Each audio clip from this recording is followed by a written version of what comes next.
Let's just get this out of the way. The Samsung Galaxy S8 is the single best piece of smartphone hardware I've ever held. I say that primarily as an iPhone user as well. I know that's a pretty polarizing statement, but stay with me, because hardware is only half the equation. How is the software on this phone? Samsung's always made great hardware, but their software has usually been their weak point. Have they made it better this time around? I'm Jason with Maslintech, and this is my review of the Samsung Galaxy S8.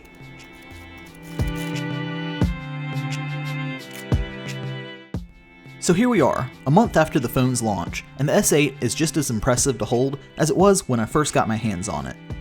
Make no mistake, the main feature, or the next big thing of this phone, is the display itself. The top and bottom of the display have very minimal bezels for the earpiece, front camera, and other sensors. The left and right edges of the screen fall off over the side of the phone in a subtle curve, meaning the phone isn't really wider than the display is. This allows Samsung to put such a large display on a moderately sized phone.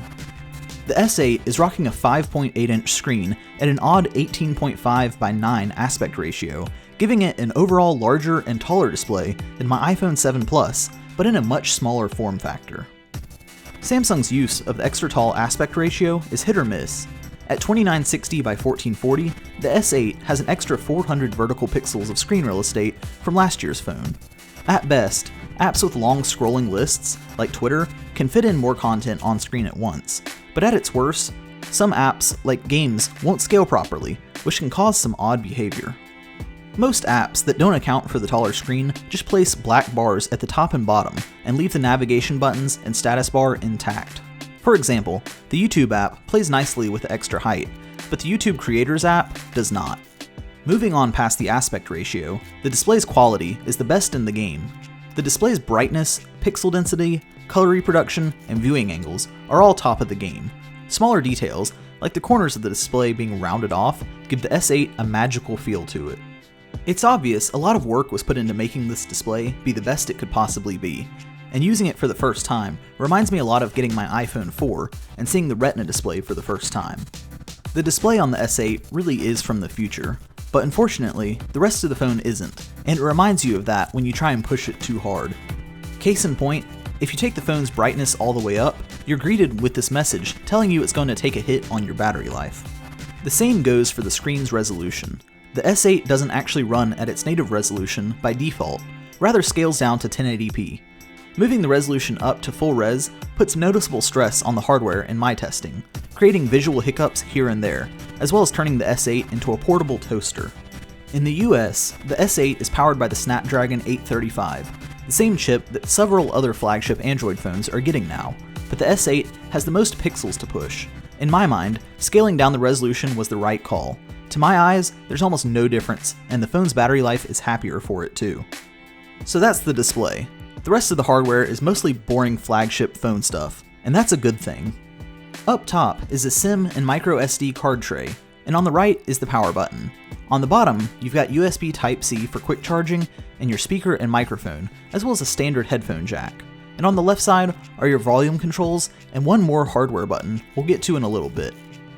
The way the phone's edges round off at the sides is really pleasant in the hand, and all the buttons have a good tactile click. The single, down-firing speaker is loud and gets the job done in my opinion. I feel like the first wave of reviews were too harsh on the speaker. Yeah, it's not stereo, but it's not bad either. What is bad is the layout of the rear of the phone. The S8 ditched Samsung's front physical home button, and with it, the front fingerprint sensor. For some reason, they decided that right next to the camera was the best spot for it. Spoiler, it wasn't. The sensor's accuracy is alright, but far from perfect in my use, and flat out stopped working 2 times, requiring me to restart the phone before it would accept fingerprints again. On top of that, I've even received a notification to clean my camera lens before taking a photo, a problem I probably wouldn't have if I wasn't always poking the camera back there. Credit where credit's due, the S8 doesn't have an ugly camera bump, but they're making a strong case for one if they don't move the fingerprint sensor next year. Looking at the guts of the phone, we've got a Snapdragon 835 paired with 4GB of RAM and 64GB of built-in storage. Like I said, flagship phone stuff. I ran benchmarks, but they aren't worth going over in detail. The S8 is just as fast as any other Android phone, and the only thing that could detract from it is Samsung's software, which we'll get into. A little less boring, the S8 is IP68 dust and water resistant, and the first phone to have Bluetooth 5.0 on board. On top of a better Bluetooth connection, this means the S8 can simultaneously connect to two sources for wireless audio at once. The last bit of hardware worth mentioning is Samsung's suite of biometrics. On top of their typical fingerprint and heart rate sensors, the S8 now has an iris scanner used to unlock your phone, as well as face detection. These really reduced the frustration of the terribly placed fingerprint sensor for me. A combo of the iris scanner and fingerprint sensor was my way to go, and between the two, I almost never had to type in my passcode. Samsung did a great job squeezing a lot of hardware into a smaller package, but like I said in the beginning, hardware is only half the equation. For better or worse, Samsung also squeezed a lot of software into the phone as well.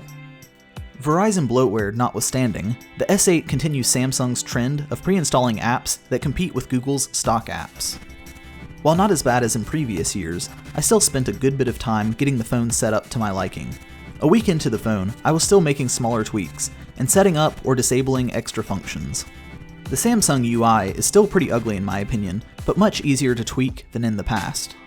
Functions like the always-on display and reversed navigation buttons were instantly adjusted, but Samsung also built in some solid features. Pressing hard at the bottom of the phone's display acts like a home button and works similarly to Apple's 3D Touch. The right edge of the screen has this almost hidden drawer that can handle a few different tasks, but I used it mainly as my screenshot and screen recording shortcut. Another small but nice detail, swiping down on the fingerprint sensor swipes down the notification bar, making it easier to access with this tall aspect ratio. Finally, this leads me to the biggest offender Samsung put on this phone, Bixby. Bixby's problem is that it is both hardware and software, and an all-around pain. Maybe it won't be a pain when it's finished, but here we are a month in, and Bixby still isn't fully up and running, and that's only made more clear by the hardware button that triggers it. The last button below the volume rocker is for Bixby. Press it anywhere on the phone, and you're greeted with Samsung's newest assistant, that doesn't really assist.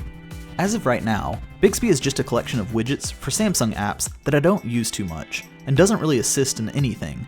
At best, Bixby is a competitor to Siri and Google Assistant, but at the moment, there's no competition. An incomplete assistant would be forgivable if I could simply forget about it until it's ready, but no. Every accidental press of the button, whether the phone is unlocked or not, will trigger Bixby. Samsung doesn't want that button to serve any other function, and flat out disabling it, sadly, isn't an option as far as I'm aware. Mr. Mobile said it best. For now, I mainly know it as the button I accidentally press when I'm trying to lower the volume. Wrapping up the phone's features, let's look at the cameras. The front-facing camera is a solid 8 megapixels with a pretty wide aperture of f1.7. Samsung threw in its own suite of facial effects, which can be fun, but those are easy to ignore and can be pretty well hidden. The rear camera is a bit more interesting. Samsung flat out ignored the dual camera trend this year, and nothing seems to be lost in the process. Like the S7, the S8 has a 12 megapixel f1.7 sensor that leans a little heavy on the saturation. The S8 is a champ in low light, especially looking at it next to the iPhone 7 Plus, and the depth of field I could get out of close-ups was impressive. Video is solid as well, but I say it lags behind the iPhone in stabilization. There's also a little bit of lag between rapid shots, but the app is extremely quick to launch, and even faster thanks to the double tap of the power button as the shortcut. In conclusion, the S8 is a fantastic phone. The screen is the big feature this year, and that's okay by me. I really do think this is what all phones will start to look like in the next 2 or 3 years. LG technically beat Samsung to the punch with the G6, but I don't think anyone will remember that phone in a few years' time. And a few years' time is what I think it'll take for Samsung to perfect this design. Right now, the number of pixels the S8 has to push is clearly stressing out the internals, and the 3000 mAh battery was perfectly fine for me, but when I pushed the phone to its limits, the phone complained. Next year's model needs to move its fingerprint sensor and put a second speaker in the earpiece, and finish Bixby. But that's about it. A nice little bonus as well, the S8 comes with a fantastic pair of wired earbuds in the box. I didn't really know where to mention them in the review, but I'd be amiss not to include them. They definitely are the icing on the cake with the S8. So like I said before, I'm an iPhone user. Am I going to switch? No, but only for one reason, iMessage. If iMessage didn't exist, and the vast majority of my contacts weren't on iPhones, I'd make the S8 my main phone in a heartbeat. Samsung really has set the bar high for the next iPhone, and the next Pixel, and OnePlus, and every other solid phone out there. Anyway, that's my review. Let me know what you think. If you have one, do you use Bixby? Or if you aren't interested in the S8, I'd love to know why in the comments below. Once again, this is Jason with Maslin Tech. Like and subscribe if you enjoyed this, and I'll see you in the next one.